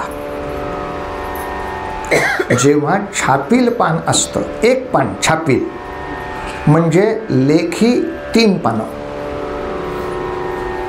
फुलस्केपचा जर आपण विचार केला तर आपण जेव्हा फुलस्केपवर मोठ्या अक्षरामध्ये 3 फुलस्केप लिहितो ते छापले की 1 पानात येतात. आता त्या काळातला कागद, असा काही स्टेशनरीचा फुलस्केप मिळणार आहे? त्या काळातला कागद, त्याला आवश्यक असणारी शाई, रेडीमेड जेल पेन उपलब्ध नाही. त्यासाठी दौत, दौतीला वेळोवेळी टोकदार करायला सुरी पाहिजे. अशा अनेक लेखण्या, अनेक शाईच्या दौती, आणि आता 500 पानाचा दासबोध म्हणजे किमान लेखी 1500 पानं. परत चुकलं तर परत नक्कल करायला एखादा पाहिजे, असा जवळजवळ 5000 जुन्या कागदाचा गठ्ठा. हे सगळं डोक्यावर घेऊन कळीत जायचंय. बरं, आतासारख्या पायऱ्या बांधलेल्या पण नव्हे, आता त्या नंतर बांधल्या. अशा वेळेला त्या घळीमध्ये जायचं. आणि म्हणून सांगतो, कल्याण स्वामींनी तो एका मागे एक समर्थाने सांगावं, तो ग्रंथ उतरवून घ्यावा. त्याच्या 2ही तिथी फार मजेशीर आहेत. म्हणजे भाद्रपदाच्या चतुर्थीला जे आपण गणपती बसवतो ना आपापल्या घरी, ती भाद्रपद चतुर्थीच गणरायाला वंदन करून लिखाण सुरू. आणि ज्या दिवसाबद्दल आपण फार विचार करत नाही, जो समर्थ निर्याणाचा, ती माघाची नवमी, तो दासबोध पूर्ण होण्याचा दिवस. म्हणजे जसं एकनाथ षष्ठीला अनेक मुहूर्त एकत्र आले, तसं या माघ नवमीला हे दासबोधाचं पूर्ण होणं, समर्थांचं पूर्ण होणं आणि कोंडाणा स्वराज्यात येणं, या सगळ्या घटना माघ नवमीच्याच. पण एवढा सगळा ग्रंथ झाला, तो जपायला किती लागेल मला सांगा? शिवथर घडीतलं वातावरण, बाहेर धबधबा आणि भणाणा वाहणारा वारा, गेले कागद उडून. म्हणजे किती सावधानता ठेवायची. आणि या संवादामध्ये कित्येक वेळेला समजा काही पुतरावरती, अहो समर्था हे झालंय बरं, अरे असू दे, तेव्हा राहिलंय थोडंसं, घे अजून. पण फक्त कीर्तन कसं करावं हे सुद्धा वेगवेगळ्या ठिकाणी 3 समासात आहे. नंतर समर्थ भक्त आपल्या चिंचोळकरांनी ते एकत्र केलं हळूहळू, की दैनंदिन जीवनात दासबोध म्हणून, की नामस्मरण याच्यावर फक्त नामस्मरणाच्याच समासामध्ये आहे असं नाही. दासबोधामध्ये अनेक ठिकाणी गोष्ट विखुरली आहे. जर असं काही सांगितलं परत नामस्मरणाचं, अहो समर्थ हा विषय झाला आहे, वेगळं सांगायचं आहे. पण अर्थात समर्थांची प्रतिभा काय सांगावी. श्रोते पुसती कोण ग्रंथ, काय बोलिले जी येथ, येथ बोलला विशद भक्तिमार्ग. मी भक्ती मार्गाची सूत्र नाही सांगत आहे, विशद करून सांगतोय. आणि भक्तीचे नियोगे देव निश्चये पावती मानव, ऐसा आहे अभिप्राव. या ग्रंथाचं जो योग्य अध्ययन आणि आचरण करेल त्याला निश्चये भगवंत भेटेल, अशी माझं प्रतिज्ञोत्तर त्याच्यामध्ये लिहिलंय. एवढ्या सगळ्या गोष्टी लिहाव्यात. आहा हा हा. आणि जेव्हा तो संपला ग्रंथ तेव्हा मात्र, आता आरतीची ही वेळ नव्हे म्हणून म्हणत नाही, पण वेदांत संमतीचा काव्य सिंधू भरला, या सगळ्या ज्या ओळी आहेत त्या कल्याणाच्या. बरं, कल्याणांनी अध्ययन केलंय, हे सगळं लिखाण करून अध्ययन, किती संस्कृत भाषेचंही अध्ययन केलंय. आणि म्हणून कल्याणांच्या नावे आणखीन एक ग्रंथ आहे, त्याचं नाव दासगीता असं आहे. हा ग्रंथ कसा आहे, 40 संस्कृत श्लोक आहेत. आणि स्पर्धा काय लागली होती, पहिल्या 2 ओळी समर्थ सांगणार, पुढच्या 2 ओळी ह्यांनी पुऱ्या करायच्या. अशी दासांनी शिष्याची बरोबर केलेली जुगलबंदी. कधी जमलं पहा, म्हणून म्हटलं ना, काल सांगितलं, अहो एवढं खाद्य करून ठेवलंय, खायला वेळ नाही. चरवण कधी कराल आणि अंगी कधी लागायचं. ती दासगीता नुसती वाचली तरी हडबडून जातो, काय संस्कृतचं अध्ययन आहे. दासगीता तर केलीच, फक्त कल्याण स्वामींचे समर्थांच्या जीवनातले प्रसंग असे काढले तर खरंच आपण जी संख्या वापरतो ना ती आहे, म्हणजे 56 प्रसंग आहे. 25 मिनिटं, 56 नाही, 2 सांगा. 56 नाही, 2 ते 3. एक खूप महत्त्वाचा प्रसंग सांगायचा तो असा की जेव्हा समर्थांनी आपला मुक्काम सज्जनगडावर हलवला. समर्थ सज्जनगडावर कधी गेले तर शिवाजी महाराजांचा राज्याभिषेक 1674 साल, त्याच्यानंतर 2 वर्षांनी. त्यामुळे महाराजांचं समर्थांवर किती प्रेम होतं हे रिटर्न गिफ्टवर न कळतं. आपल्या घरात हाच नियम असतो ना, अगदी सगळे जवळचे असतील त्यांना सगळे कपडे, त्याच्यापेक्षा लांबचे असतील त्यांना फक्त पॅन्टीस, त्याच्यापेक्षा लांब असतील त्यांना बेडशीट, आफळे बुवा आले तर डबा, त्याच्याही पलीकडं कोणी सापडला तर हात रुमाल. तेव्हा ते फेसबुकवर बरंच असतं, अहो शिवाजी महाराज अनेक साधू संन्यासांची आशीर्वाद घेत होते. यात वादच नाही हो, सगळ्यांचेच आशीर्वाद घेत होते. पण महाराष्ट्रातल्या एकाही आध्यात्मिक माणसाला महाराजांनी आपला किल्ला कधी दिला नाही. संरक्षण व्यवस्थेमध्ये असलेली एक जागा. मला समजा प्रभात रोडला एखादा ब्लॉक मिळाला तर तुम्ही म्हणाल मोहोळ साहेबांची ओळख दिसते ह्यांची. पण हे जर जे लष्कराचं म्हणून आपल्याकडे सर्किट आहे, विमानतळाच्या बाजूला लष्करी विमानतळ आहे आपला पुण्याचा विमानतळ, त्या विमानतळाच्या लष्करी विभागातला जर एखादा प्लॉट आफळेबुवाच्या नावे गेला तर माणसं म्हणणार अमित शहा बरोबर कनेक्शन आहे बरं याचं. नाहीतर केंद्रीय गृहमंत्र्याची तुम्हाला शिफारस असल्याशिवाय लष्करी अधिकाराच्या जागा कधीही देता येत नाही. तेव्हा युद्धाच्या दृष्टीनं, लष्कराच्या दृष्टीनं त्या काळात किल्ल्यांचं महत्त्व केवढं मोठं. अशा काळात परळीचा किल्ला दिला. पूर्वी त्याचं नाव परळीचा किल्ला इतकंच होतं. समर्थ आल्यापासून त्याचं नाव सज्जनगड झालं. तेव्हापासून उल्लेख आहे. आणि सगळ्यांनी जेव्हा विचारलं की असं नाव का ठेवलं, कारणच आहे त्या काळात जे सज्जन होते त्यांच्याकडं गड नव्हते आणि जे गडावर होते ते सज्जन नव्हते.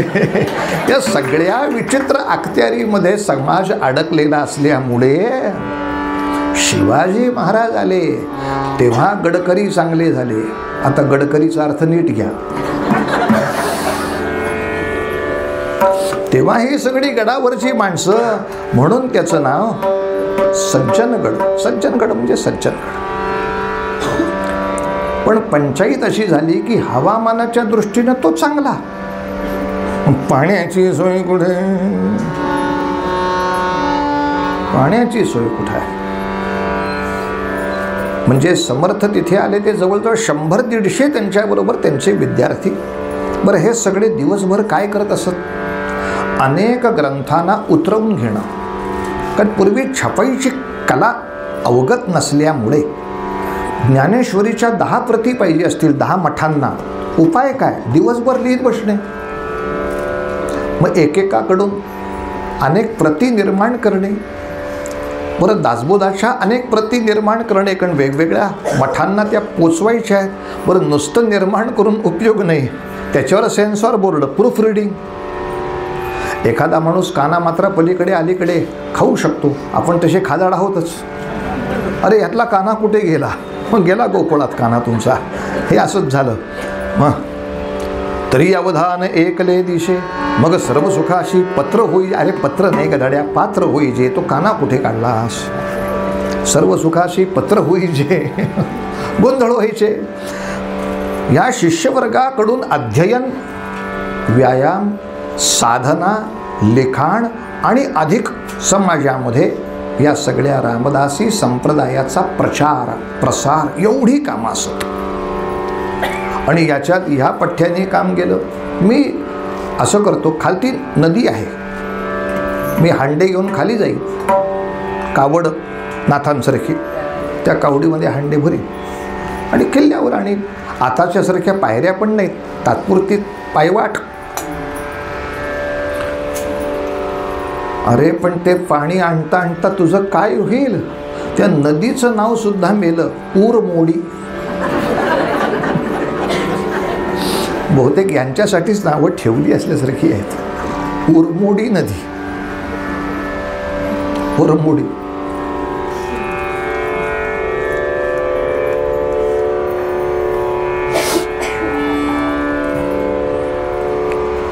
आजही सज्जनगडावर कल्याण स्वामी ज्या हांड्यातून पाणी आणत होते ते हांडे आहेत. अनेकांनी ते पाहिले असतील. रिकामा हांडा हलत नाही हो, रिकामा नाही हलवता येत. कसे ते हांडे ते नेत असतील, कसे ते भरत असतील. ब एकदा येऊन काय होणार आहे? 4-5 खेपा घालायला लागायच्या. पाण्याचे हांडेच्या हांडे अख्खा सज्जनगड. आता किमान एसटी निम्म्या गडापर्यंत जाते, निम्माच चढावा लागतो. आता तो पुढे काय लिफ्ट वगैरे करणार आहेत आता, म्हणे रोपवे चालू आहे काम त्याचं. सर्वांसाठी साधनेला जायला चांगलं आहे ते. पण एवढं चढायचं म्हटल्यानंतर समर्थांनी स्वयंपाक्याला सांगितलं, या कल्याणाला रोज 1 शेर हरभऱ्याची डाळ, त्याच्याबरोबर तेवढंच 1 शेर साजूक तूप आणि 1 शेर गूळ, एवढं दे. काय खर्च आहे त्याचा? शक्ती त्याला परत भरून राहिली पाहिजे. म्हणजे तुपात बुडवून खाल्लेली चिक्की. म्हणजे तर गूळ आणि डाळ चिक्कीतच नसते का? पण चिक्की केवढी? 1 शेर 2 शेर डाळ अशी. आणि एवढं सगळं खायचं हा कल्याणा. अर्थात हे कल्याण खात असे, एवढं काम केल्यावर पचतही असे. याच्यात काय दोन्ही सांगावं. नुसतं खात असे याला काही अर्थ नाही. तसे भस्मासूर आजही आहेत. गणपती उत्सवानिमित्त स्पर्धा होती. 150 इडल्या कोण खाईल? मी खाल्ल्या. मग पुढं काय झालं? 8 दिवस आडवा होतो. हेच ऐकायचं होतं. 150 इडल्या खाल्ल्या आहे. बरं, गणपती उत्सवासाठी या सगळ्या टुकार स्पर्धा लावतात कशाला तेच कळत नाही. अरे गणपतीचा उत्सव आहे का, बकासुराची जयंती आहे का, 150 इडल्या कोण खाईल का, स्पर्धा आहे का. मग ती अक्कल नसते काही वेळेला, काही करतात. आमच्या शनिपाला नव्हती का लावलेली स्पर्धा, महाराणा प्रताप जयंतीनिमित्त भव्य चमचा लिंबू स्पर्धा. अरे म्हणलं, तो महाराणा जो उतरला ना खाली भाला घेऊन, काय करेल मला माझ्या नावाने चमचा लिंबू नावाची स्पर्धा करता. नाही, ती गोष्ट वाईट आहे असं नाही. कॉन्सन्ट्रेशनसाठी विद्यार्थ्याला ते आपण कोणाच्या नावे. तर सांगण्याचा मुद्दा असा, खरंच कल्याण स्वामींची पुण्यतिथी किंवा जन्मदिवस असा सज्जनगडावर कधीतरी साजरा व्हायला हवा. काय कावड घेऊन जा बरं, रिकामे हांडे घेऊन जायचे, भरू सुद्धा नको.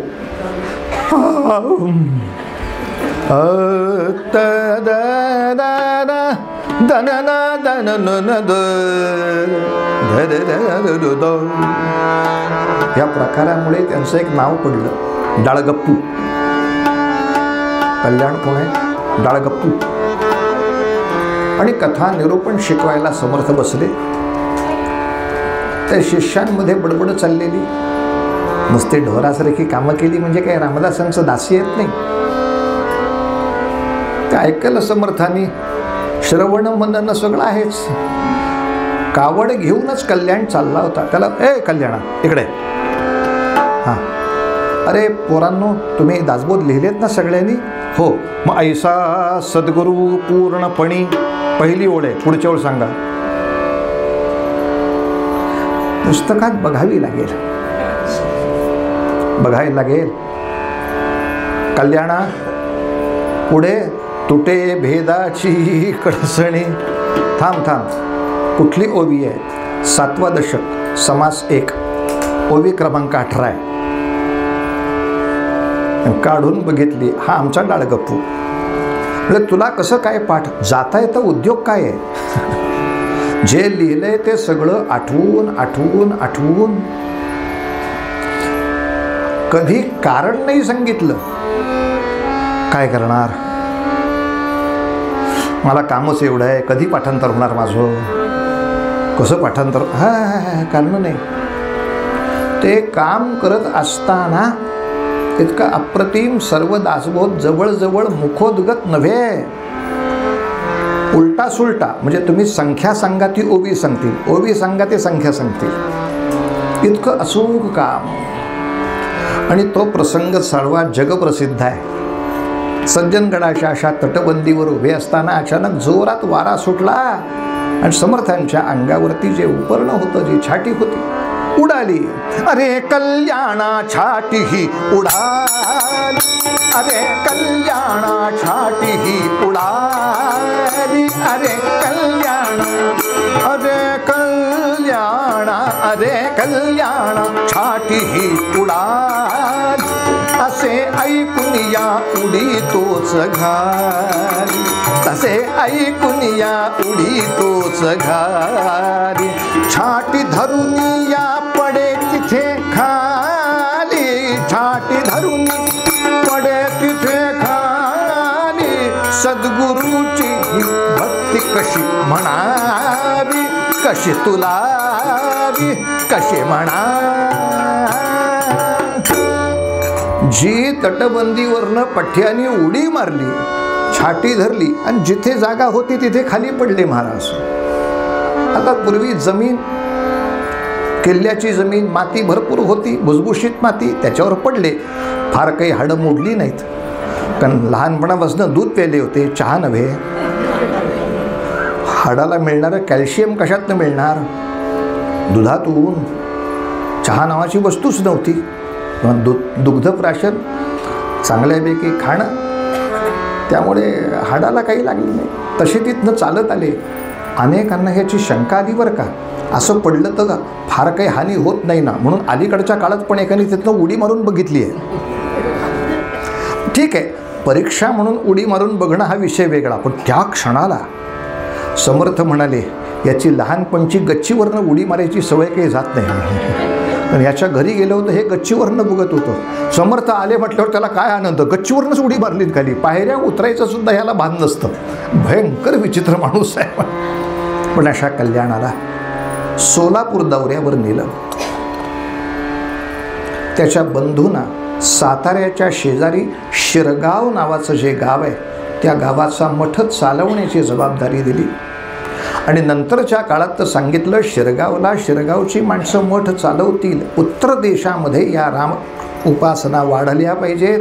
ग्वाल्हेरला निघून जा, कायमस्वरूपी मठ करा. तिथे आजही रामदासांचा मठ सुरू आहे, शिरगावकरांचा मठ. तो कल्याण स्वामींच्या धाकट्या भावांनी केलेला, दत्तात्रेय शिरगावकर. मूळचा आडनाव जरी कुलकर्णी तरी शिरगावला गेल्यामुळे शिरगावकर. त्यामुळे आता शिरगावकरांच्या मठामध्ये आज शिरगावलाही काम होतं आणि ग्वाल्हेरला आज जे मठाधिपती आहेत त्यांच्या वडिलांची जेव्हा उपनयन मुंज होती तेव्हा ग्वाल्हेर संस्थांचा हत्ती त्या भिक्षावळीसाठी पाठवला गेला होता. हे प्रेम आहे, लक्षात घ्या. सिंधिया सरकार ग्वाल्हेरला, विजयाराजे सिंधिया ज्योतिरादित्य, या सिंधिया सरकारनी इथे समर्थांचा मठ आहे आणि समर्थांच्या मठाच्या मठाधिपतीचं इथं उपनयन आहे. स्वतःचा हत्ती पाठवला भिक्षावळीला आणि म्हणून हत्ती अंबारी सकट येईल असं बांधलंय मंदिर. म्हणजे समर्थांच्या कालखंडांपासून त्यांनी 1100 मठ स्थापन केले. त्यातले किमान आज 100च्या वर मठ कार्यरत आहेत. काय ताकद असेल, 400 वर्षानंतर मठ कार्यरत आहेत. मात्र सोलापूर दौऱ्यावर कल्याणाला नेला आणि सांगितलं, कल्याणा, झाडाखाली झाड वाढत नाही. सोलापूरच्या शेजारी हे धाराशिव, उस्मानाबाद, तिकडं डोंबांची वस्ती खूप आहे, डोंगाव आहे. इथे तू मठ करायचा आणि तू मठांचं जाळं किती करू शकतोस ते मला गडावरनं बघायचं आहे. इतक्या वर्षानंतर गुरुची ताटातूट अवघड होती, पण गुरुच्या जवळ राहायचं. गुरु मला तुमच्याशिवाय चैत पडत, व्यक्तिगत धर्म महत्वाचा का समष्टीचा? डोंगावला मठ आज आहे कल्याण स्वामींचा, डोंगावमध्ये मठ. आणि कल्याण स्वामींच्या नावावर काय सांगतो तुम्हाला, त्यांची नेमणूक तिथे झाल्यानंतर त्या पुढच्या 3 वर्षात या मराठवाडा विभागात फक्त कल्याण स्वामींनी स्थापन केलेल्या 40 मठांची यादी आहे. संघटन कौशल्य काय आहे? प्रत्येक गावागावामध्ये जाऊन राम उपासनेचं महत्त्व पटवायचं, जागा घ्यायची, तिथे मंदिर उपासना केंद्र स्थापन करायचं, पोरांना व्यायाम करायला शिकवायचं, उपासनेला 3 वर्षात 40 मठ फक्त कल्याणाने केले. समर्थ हेच तर म्हणाले, तू गडावरती राहून हे काय करणार? हे मीच करत होतो, तू फक्त सहाय्यक होणार. तू सुद्धा एक स्वयंभू आहेस. झाडाखाली ते झाड वाढत नाही. आणि असं त्या डोंगावच्या मठाचं सगळं काम पाहत असताना खूप कथा आहेत, सगळ्या सांगता येणं शक्य नाही. एकदम अंतिम भागाकडे येतो.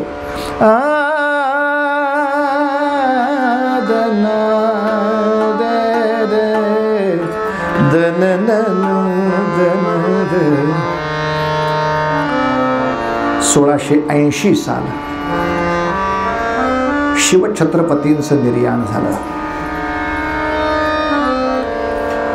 धर्मवीर शंभूराजांनी सगळी स्वराज्याची सूत्र हाती घेतली आणि मग शंभूराजांना सुद्धा उपदेशपर एक पत्र लिहिलं. आज जे आपण ओव्या म्हणतो ना, त्यावेळेच्या त्या पत्रातले आहे, शिवरायांचे 8वावे रूप, शिवरायांचा 8वावा प्रताप, शिवरायांचा 8वावा साक्षेप भूमंडळी, शिवरायांचे कैसे बोलणे, शिवरायांचे कैसे चालणे, शिवरायांची सलगी देणे कैसे असे. आणि मध्येच लिहिलं, याहून करावे विशेष. शंभू, तुमच्याकडनं यापेक्षा मोठं काम होईल. काय गुरूंनी विश्वास दाखवा. आणि त्यांनी तो सार्थ करून दाखवला. पण महाराज 1680ला गेले. 2च वर्षात समर्थाने देह ठेवला सज्जनगडावर. आणि ही वार्ता जेव्हा कल्याणाला समजली, डोंगावरनं धावत आले. त्या समाधी समोर हट्ट धरून बसले, मला दर्शन दिल्याशिवाय कसे गेलात? माझ्यासाठी प्रगट व्हा. आणि कल्याणासाठी पुन्हा तिथे प्रगट होऊन समर्थ सांगतात, जय जय रघुवीर. अरे वेड्या, माझी काया आणि वाणी गेली म्हणाल अंतःकरणी, मी आहे जगज्जीवनी निरंतर. ग्रंथानामे दासबोध माझे स्वतः स्वरूप सिद्ध, ते असता न करावा खेद. खूप सांगितलं कल्याणाला, असं करू नको बाळा, खूप काम करायचंय. समर्थांचा निरोप घेऊन कल्याण गेले. पुढचा सगळा कालखंड आपल्याला माहिती आहे, धामधुमीचा होता. शंभूराजांचा अंत किती दुर्दैवी झाला आपण सांगता. त्याच्यानंतर छत्रपती राजाराम महाराजांनी तलवार उचलली, तेही अल्पायुषी ठरले. महाराणी ताराबाईंनी तलवार उचलली. 1707 साली औरंगजेब मेला. महाराज 1680 मेले. 1680 ते 1707 म्हणजे महाराजांच्या नंतर मराठी सेना 27 वर्ष लढत होती. 27 वर्ष कशाला म्हणतात महाराज. आणि या युद्धामध्ये जेव्हा औरंगजेब संपवला तेव्हा मराठी संघर्ष थांबला. त्यांचा जो भ्रम होता की राजा गेला की स्वराज्य गेलं, आता राजासाठी राज्य नाही, तत्वासाठी राज्य आहे, सिद्धांतासाठी राज्य आहे, विचारधारेसाठी राज्य आहे. ही विचारधारा विजयी होण्यासाठी झाले आहे तर पुढे होणार. देणे ईश्वराचे. देव मस्तकी धरावा बघा, हलकल्लोळ करावा, मुलक बडवा की बुडवावा. धर्मस्थापनेसाठी 27 वर्ष. 27 वर्षांनी जरा परत घडी ठीक झाली. शंभूराजांचे पुत्र शाहू महाराज, सातारला त्यांनी राजधानी जाहीर केली. ते सत्तेवर आले, गादीवर आले, स्वराज्य पुन्हा सुरू झालं. आणि अशा वेळेला चाफळचं मठाचं काम बघणारे केशव स्वामी, या काळात मोठ चालूच होते बरं काही ना काही प्रमाणात. ते कल्याणाला इतकंच म्हणाले, समर्थांच्या अस्थी त्याचा एक अंश चाफळात आणून ठेवलाय, तो गंगार्पण करायचा आहे. समाधी झाली. समर्थांच्या समाधीवरती जे राम मंदिर उभं राहिलं, हे सगळं बांधकाम शंभूराजांच्या पत्नीनं केलं. महाराणी येसूबाईंच्या देखरेखीखाली हे झाल्याचा ऐतिहासिक उल्लेख. म्हणजे एवढी बाहेर धामधूम चाललेली असताना समर्थांच्या मनाप्रमाणे ते होते की नाही यावर लक्ष ठेवलं बरं त्यांनी. बोल स्वामींनी ती त्यांची जी इच्छा होती की रामरायाच्या चरणावर अभिषेक झाला तर त्या अभिषेकाचं पाणी माझ्या अंगावर यावं, त्या पद्धतीनं समाधी त्याच्यावर बरोबर रामराय असं चासं मंदिर बांधलं. ती येसूबाईंच्या अखत्यारीत, महाराणी येसूबाई. केशव स्वामी सांगायचे, अरे कल्याणा, त्या अस्थी नुसत्या चाफळच्या मठात आहेत, गंगेला न्यायला नकोत का? कल्याण म्हणायचे, अजून उत्तरेमध्ये कुठे आपलं राज्य आहे, धामधूमच आहे, आत्ता नको, एवढ्यात नको. आता 7 साल गेलं, 8, 9, 10, 11, 12, 13, 14 साल उजाडलं. समर्थांना जाऊन 32 वर्ष झाली. अस्थी तिथे चाफळात. शेवटी केशव स्वामी म्हणाले, आपण अस्थी घेऊया, डोमगावला जाऊया आणि तिथूनच कल्याणाला बरोबर घ्यायचा, काशी यात्रेला जायचं आणि तिथे अस्थि विसर्जन करायचं. आता त्यांना विचारत बसायचं नाही, विचारलं की चला पुढल्या वर्षी.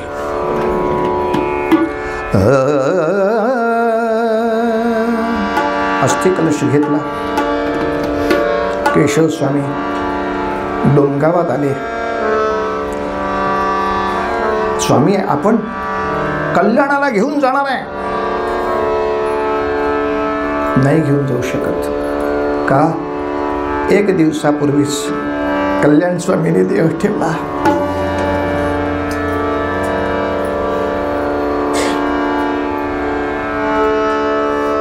अस्थि विसर्जनाच्या वेळेला सुद्धा गुरुला एकटं सोडत नाही तो. दोघांच्या अस्थी एकत्र विसर्जन केल्या केशव स्वामींनी. तिथेही समर्थ कल्याण जोडी एकत्रच राहिली. अश्रू भरल्या नेत्रांनी गंगार्पण दोघांच्या अस्थी केल्या. केशव स्वामी आले चाफळ मठात. त्या आठवणी येऊन खूप त्रास होत होता, दुःख होत होता. समर्था, तुम्ही जाऊन 32 वर्ष झाली. समर्थांच्या नंतर 32 वर्ष हा संसार कल्याणाने सांभाळला सगळ्या मठांचा. आणि आज आता कल्याणाला तुमच्या बरोबर आम्ही पाठवून दिला. एवढ्यात चाफळच्या मठामध्ये नवीनच संस्कृताचं अध्ययन करणारे 4 विद्यार्थी धावत आले. स्वामी स्वामी, काय रे झालं? तुम्हाला लांबून येताना बघून यांनी मठाच्या गच्चीवरनं उडी मारली.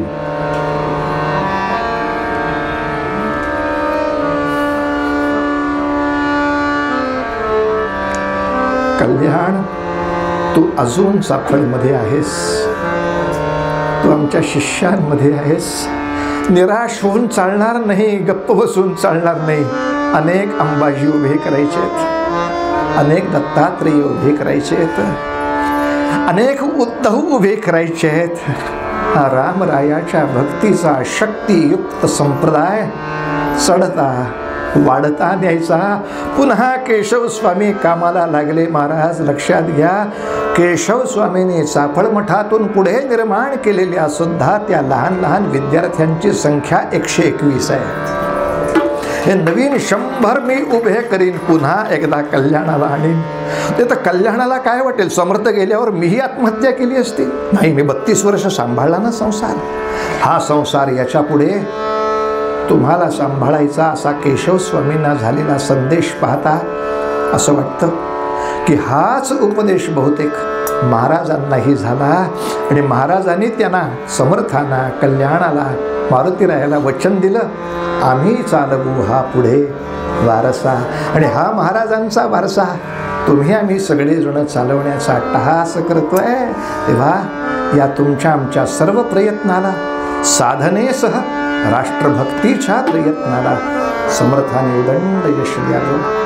उपासना सर्वांकडून दृढ आपण करून घेऊ असं लक्षात घेऊ भैरवी म्हणूया. मात्र आरतीपूर्वी या मठाच्या वतीनं आपल्याला काही गोष्टी माहितीपर सांगायच्या आहेत, तेवढ्या ऐकूया. आणि त्या अशासाठी आग्रहाने ऐकू की खरंच ते समर्थ मठाचं काम इथे चालू आहे हे अनेक नवीन लोकांना त्यामुळे कळणार आहे. लोकांना अजूनही काय वाटतं की नेने घाटाचा गोंदवलेकरांचं उपासना केंद्र, पण हे समर्थांच्या पद्धतीचं उपासना केंद्र आहे. यात सामर्थ्य आहे चळवळीचे कुठे, ते आपल्यापर्यंत पोचणं आवश्यक आहे. म्हणून ती माहिती घ्यायची. यथाशक्ती कल्याण स्वामींचं चरित्र आपल्या समोर मांडायचा प्रयत्न झाला. कल्याणांना वंदन, समर्थांना वंदन, त्यांचेच पुढचे अवतार असलेल्या महाराजांना वंदन करून थांबूया. देव पूजा, देव पूजा, चरण तुझे गुरुराजा माझी. देव पूजा, देव पूजा. सद्गुरुनाथ महाराज की. थोडं निवेदन ऐकूया, मग आरती.